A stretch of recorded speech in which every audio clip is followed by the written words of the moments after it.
오늘 묵상할 말씀은 5월 16일 토요일 창세기 42장 18절부터 38절의 말씀입니다. 무려 22년이라는 긴 세월입니다. 누군가를 그 깊고 어두운 구덩이에 던져놓고 노예로 팔아넘긴 뒤에 이제는 완벽하게 숨겨졌다고 믿었던 그 끔찍한 과거의 비밀 말이죠. 네, 철저히 은폐했다고 안심하고 있었겠죠. 맞습니다. 그런데 어느 날 상상조차 못했던 세계 제국의 통치자 앞에서 그 은밀한 죄악이 통째로 발가벗겨진다면 과연 어떤 심정일까요? 사실 오늘 본문은 그저 오래 헤어졌던 가족이 극적으로 다시 만나는 그런 가슴 뭉클한 상봉기가 결코 아닙니다. 아, 단순한 가족 갈등과 화해의 이야기가 아니라는 거군요. 네, 그렇습니다.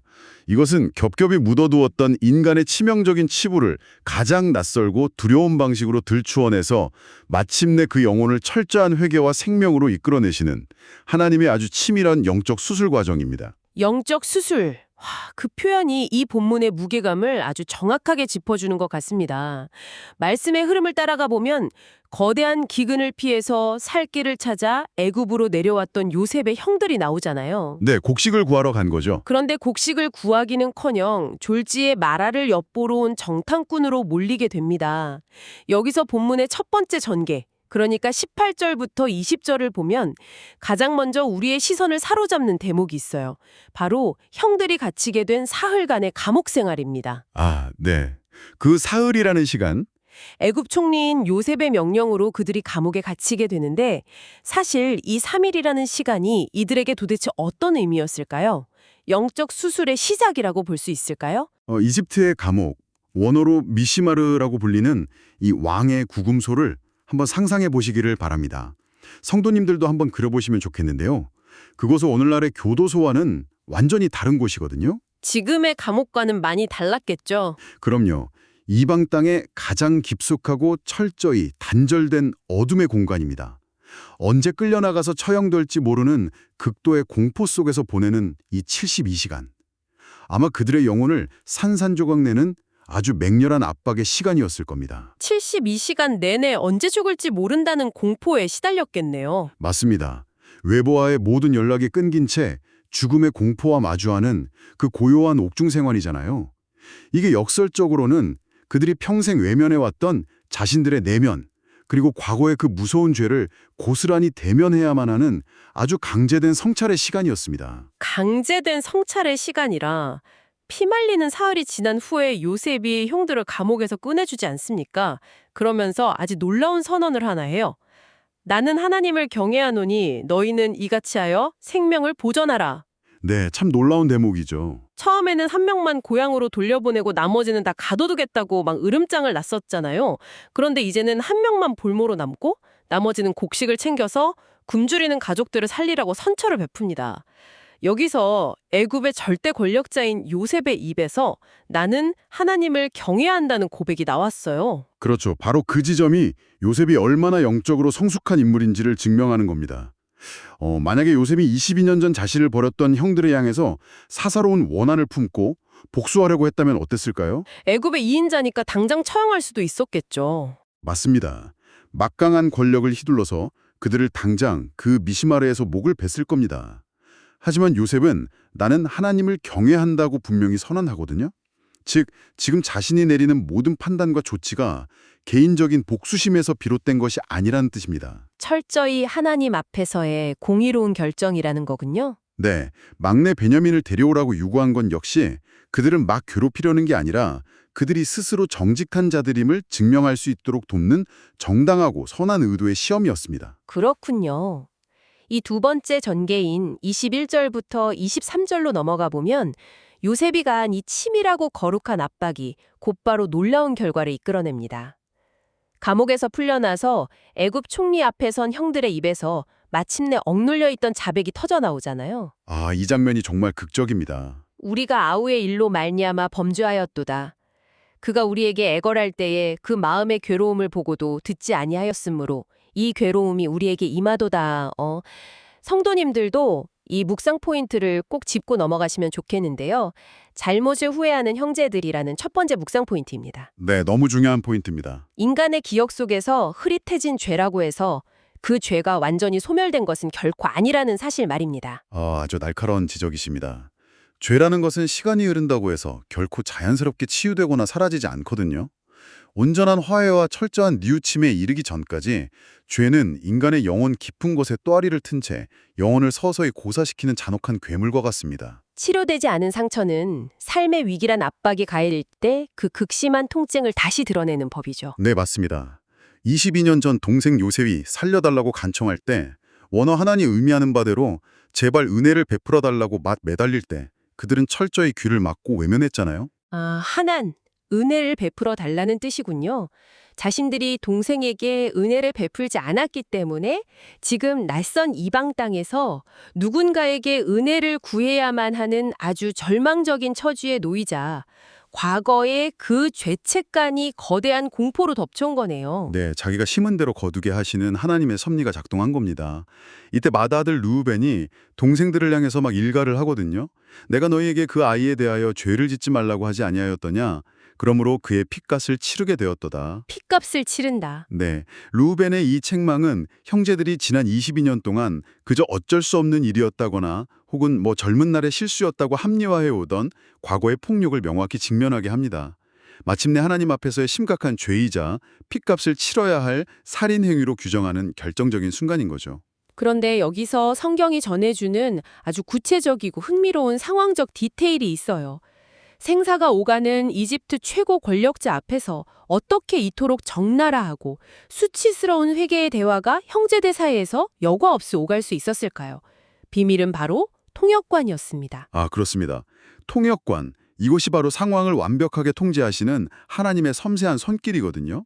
형들은 자신들 앞에 화려한 애굽의 복장을 하고 앉아있는 저 무시무시한 이방인 총리가 통역관을 거쳐서 말하고 있었기 때문에 자신들의 모국어인 히브리어를 직접 알아들을 것이라고는 꿈에도 상상하지 못했습니다. 통역이 있으니까 자기들끼리 히브리어로 편하게 말해도 모를 거라고 생각한 거군요. 만약 요셉이 처음부터 히브리어로 그들을 신문했다면 형들은 절대 그런 속마음을 드러내지 않았을 겁니다.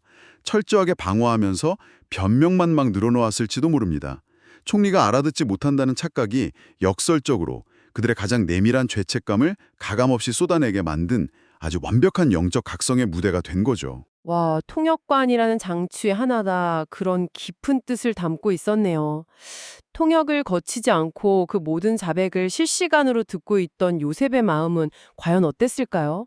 22년 만에 처음으로 형들의 진심 어린 뉘우침을 듣는 순간이잖아요. 정말 가슴이 찢어지는 듯한 감격이었을 겁니다. 세 번째 전개인 24절과 25절을 보면 요셉은 결국 끓어오르는 감정을 주체하지 못하고 그 자리를 피해서 소리내어 울고 맙니다.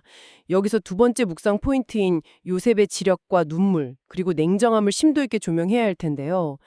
통곡을 하고 돌아온 요셉이 눈물을 닦고는 형들이 보는 눈앞에서 둘째 시므온을 밧줄로 아주 단호하게 결박해버립니다. 네, 시므온을 묶어버리죠. 이미 형들이 회개하는 모습을 보았는데 그냥 다 용서하고 내가 당신들의 동생 요셉입니다. 이렇게 밝혀도 되지 않았을까요? 왜 굳이 이런 냉정함을 계속 유지하는 겁니까? 사실 그 부분이야말로 우리가 깊이 묵상해야 할 요셉의 탁월한 영적 지략입니다. 요셉은 자신을 버렸던 형들의 참회에 깊이 감격해서 눈물을 흘렸지만 결코 그 감정에만 함몰되지는 않았습니다. 감정에만 치우치지 않았다. 네.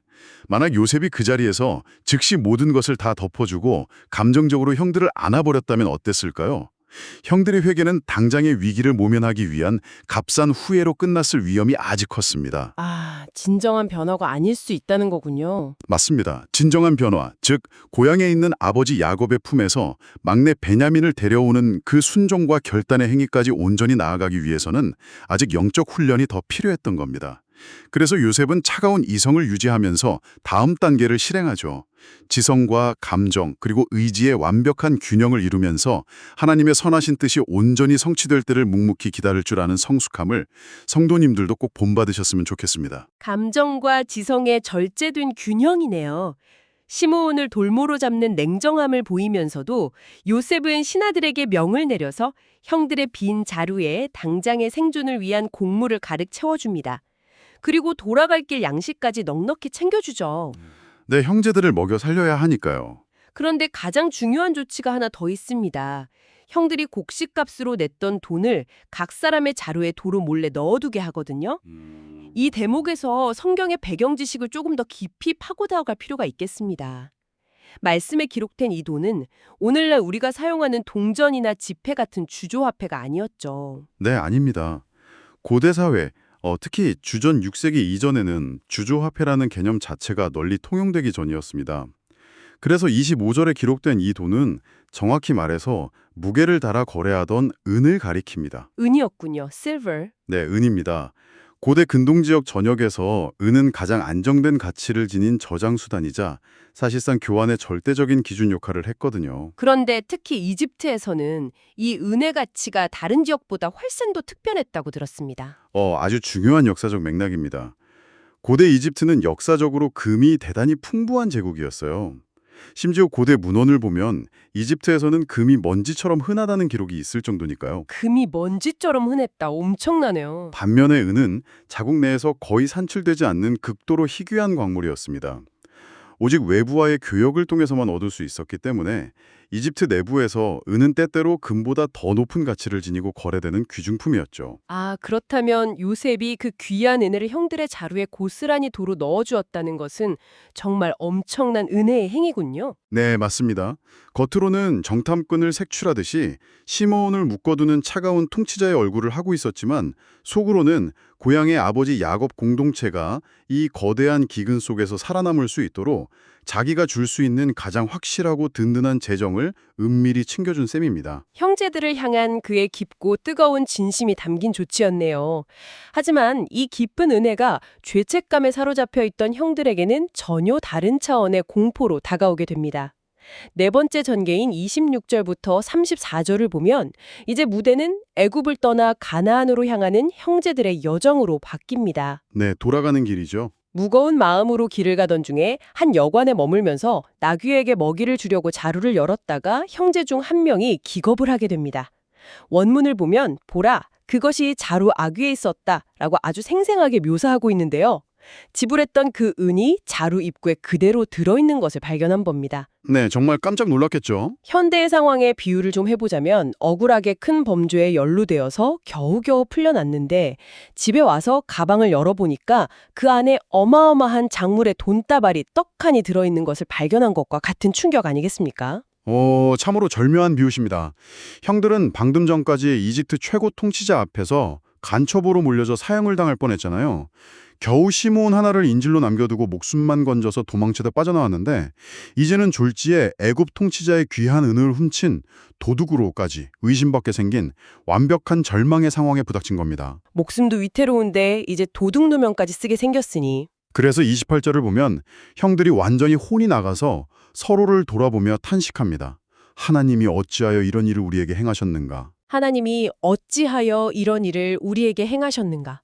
저는 이 형들의 탄식이 본문에서 아주 중요한 전환점이라고 생각합니다. 그들은 이 기막힌 상황을 그저 우리가 재수가 없다거나 누군가의 단순한 실수로 치부하지 않거든요. 마침내 이것을 하나님께서 행하신 일로 인식하기 시작합니다. 그렇습니다. 과거에 은 20개를 받고 무죄한 동생 요셉을 팔아넘기면서 철저히 하나님을 무시했던 그들이잖아요. 그런데 이제는 바로 그 은 때문에 막내 베냐민마저 위험에 빠지고 온 가족이 멸망당할지도 모르는 치명적인 위기에 몰렸습니다. 은으로 죄를 지었는데 다시 은으로 심판을 받는 느낌이네요. 네, 그들은 이 상황이 과거 자신들의 죄에 대한 하나님의 정의로운 심판이자 보응임을 직감한 겁니다. 무려 22년 만에 비로소 살아계신 하나님을 두려워하고 그분의 통치를 인정하기 시작한 거죠. 참된 영적 각성은 때로 이렇게 우리가 도저히 통제할 수 없는 두려움과 압박의 형태로 찾아오곤 합니다. 영적인 두려움에 떨면서 고향 가나안 땅에 도착한 형들은 드디어 아버지 야곱에게 자초지종을 보고하잖아요. 그런데 29절 이하의 장면을 가만히 들여다보면 어딘가 석연치 않은 구석이 있습니다. 네, 보고하는 내용이 조금 이상하죠. 애굽의 총리가 자신들을 정탐꾼으로 몰아세운 일이나 자신들이 확실한 자, 즉 정직한 자들이라고 열심히 항변한 일, 그리고 막내를 데려오면 무역을 하게 해주겠다는 약속 같은 자기들에게 유리한 내용은 아주 장황하게 설명합니다. 하지만 정작 자신들이 사흘 동안이나 그 어두운 감옥에 갇혀서 죽음의 공포에 떨었던 일이나 둘째 시므온이 밧줄에 결박당해서 인질로 잡혀 있다는 치명적인 사실 등 자신들에게 불리한 내용들은 아주 교묘하게 은폐합니다. 자기들의 치부는 쏙 빼놓은 거군요. 오누누훈이의 의미를 빌려서 시므온의 상태를 표현할 때도 그저 시므온을 그곳에 편히 두고 왔다고 완곡하게 돌려 말하면서 진실을 심각하게 축소해버립니다. 애굽의 감옥 안에서는 서로를 탓하면서 우리가 범죄하였다고 솔직하게 죄를 시인했던 사람들이 왜 아버지 앞에서는 여전히 진실을 숨기고 포장하는 걸까요? 조금 전까지의 회개가 다 거짓이었던 걸까요? 회개가 거짓이었다기보다는 이것이 바로 철저히 깨어지지 않은 우리 인간 본성의 연약함입니다. 하나님의 징계 앞에서 두려움을 느끼고 과거의 죄를 뉘우치기 시작했지만 당장 눈앞에 있는 그 육신의 아버지 야곱의 불호령과 책망이 너무나도 두려웠던 겁니다. 아버지의 진노를 감당할 자신이 없었던 거군요. 네, 그래서 있는 그대로의 진실을 온전히 대면할 용기까지는 아직 갖추지 못한 거죠. 회개란 위기 앞에서 단 한 번 눈물 흘리고 후회한다고 해서 완성되는 것이 아닙니다. 하나님께서 주권적으로 이끄시며 다듬어 가시는 기나긴 영적 훈련의 과정임을 본문은 형들의 이 미숙한 모습을 통해서 조용히 짚어주고 있습니다. 단 한 번의 회개로 완성되는 것이 아니다. 정말 깊이 다가오는 말씀입니다. 하지만 이 은폐된 진실도 곧 산산조각이 나고 말죠. 마지막 5번째 전개인 35절부터 38절입니다. 한 명의 자루에서만 돈이 나온 줄 알았는데 아버지 앞에서 각기 자루를 쏟아보니까 모든 사람의 자루 속에 돈뭉치가 고스란히 들어있었기 때문입니다. 네, 다 같이 자루를 열어보고 경악을 했겠죠. 야곱과 아들들은 그야말로 극도의 절망과 두려움에 사로잡히게 됩니다. 이 절체절명의 위기 속에서 세 번째 묵상 포인트인 르우벤의 설득과 야곱의 고집이 등장합니다. 르우벤이 아주 극단적인 제안을 하죠. 장자 르우벤이 베냐민을 이집트로 데려가야만 시므온을 살리고 곡식을 얻을 수 있다면서 만약 자신이 베냐민을 무사히 데려오지 못한다면 자신의 2 아들을 죽여도 좋다고 맹세합니다. 아버지에게 자기 자식들을 죽여도 좋다고 말하는 이 절박한 호소를 어떻게 받아들여야 할까요? 고대 사회에서 이는 족장에 대한 장자의 가장 강력한 수준의 맹세이자 동생을 반드시 지키겠다는 처절한 결단의 표현이었습니다. 르우벤은 이 기근 속에서 가족을 살려내기 위해서 자신의 가장 소중한 핏줄까지 담보로 걸면서 아버지를 설득하려고 한 거죠. 가족 전체의 생존이 걸린 문제니까요. 하지만 본문이 폭로하는 진짜 심각하고 뿌리 깊은 영적 문제는 바로 이 호소를 대하는 야곱의 태도에 있습니다. 맞습니다. 야곱은 아들의 이 절박한 호소를 너무나도 완강하고 매몰차게 거절해버립니다. 우리는 바로 이 지점에서 성도님들의 생각을 여는 아주 날카로운 질문을 하나 던져야만 합니다. 네, 어떤 질문이죠? 형들은 환난 속에서 비록 불완전하나마 우리가 범죄하였다. 하나님이 어찌하여 이런 일을 행하셨는가? 라며 자신들을 성찰하고 영적으로 깨어나고 있잖아요. 그런데 왜 믿음의 족장이라는 야곱은 오직 라헬의 자식들인 요셉과 베냐민에게만 집착하면서 모든 것이 나를 해롭게 한다는 깊은 자기 연민에 빠져 있는 것일까요? 참으로 아프고도 무거운 영적 질문입니다. 36절에 기록된 야곱의 탄식을 가만히 들어보십시오. 너희가 나에게 내 자식들을 잃게 하도다. 요셉도 없어졌고 시므온도 없어졌거늘 베냐민을 또 빼앗아 가고자 하니. 내 자식들을 잃게 하도다. 이 짧은 원망 속에는 야곱의 심각하게 왜곡된 내면의 질서가 선명하게 드러나 있습니다. 그에게 진정한 의미의 내 자식은 평생을 바쳐 사랑했던 아내 라헬이 낳은 2 아들, 즉 요셉과 베냐민뿐이었습니다. 아, 다른 아들들은 안중에도 없었다는 거군요. 지금 이집트 감옥에 밧줄로 묶여서 생사를 오가는 시므온에 대한 애통함은 찾아볼 수가 없어요. 다른 10명의 아들들은 안중에도 없었던 그의 지독한 편애와 영적 맹목성이 여지없이 폭로된 겁니다. 아들들에게는 너무나도 큰 상처였겠네요. 자신들의 아버지가 다른 형제의 목숨은 신경 쓰지도 않는 모습을 눈앞에서 본 거잖아요. 아들들은 그 숨막히는 압박 속에서 어떻게든 변화의 몸부림을 치고 있는데 야곱은 완전히 과거에 갇혀버린 것 같습니다. 그렇습니다. 그는 원문 표현 그대로 모든 것이 나를 거스르는구나 라면서 세상 모든 것이 자신을 괴롭힌다는 철저한 자아중심성과 자기 연민의 늪에 깊이 빠져 있습니다. 그는 이 끔찍한 환난 속에서 하나님의 선하신 섭리나 구원의 방향을 전혀 묻지 않습니다. 영적인 눈이 완전히 가려져 있네요. 네, 그저 과거의 요셉을 잃었던 상처, 그 지독한 상실의 트라우마에 스스로를 꽁꽁 묶어둔 채 하나님께서 이 거대한 위기를 뚫고 온 가족의 생명을 보존하시기 위해 일하고 계심을 전혀 깨닫지 못하는 영적 완고함에 갇혀버린 겁니다. 묵상하면 할수록 참 가슴이 아픕니다. 과거의 죄를 대면하며 변화해가는 아들들과 여전히 과거의 상실에 갇혀 요지부동인 야곱의 영적 완고함이 정말 선명하게 대비되네요. 영적인 눈이 멀어버린 야곱의 이 모습은 어쩌면 오늘 우리를 향한 거울일지도 모릅니다. 혹시 우리 안에도 치유되지 않은 상처를 핑계 삼아서 하나님의 일하심을 거부하는 굳은 마음이 자리 잡고 있지는 않은지 참 뼈아프게 돌아보게 합니다. 맞습니다. 오늘 우리에게 주신 이 묵상의 말씀들이 성도님들의 삶의 깊은 영적 각성과 위로로 다가가기를 소망합니다. 자비로우신 하나님 아버지, 요셉의 형제들에게 임한 고난을 통해 깊이 감추어졌던 죄악이 드러나듯 우리 삶의 위기 또한 우리를 참된 회개로 이끄시는 주님의 손기름을 깨닫게 하옵소서. 상처와 자기 연민에 갇혀 영적으로 완고해진 야곱의 표도를 버리게 하시고 요셉과 같이 감정과 지성의 균형을 지키며 주님의 선하신 뜻이 이루어지기를 묵묵히 인내하는 성숙한 믿음을 허락하여 주시옵소서. 일상의 고난 속에서도 우리의 생명을 보존하시려는 하나님의 섭리를 전적으로 신뢰하게 하옵소서. 예수님의 이름으로 기도합니다. 아멘.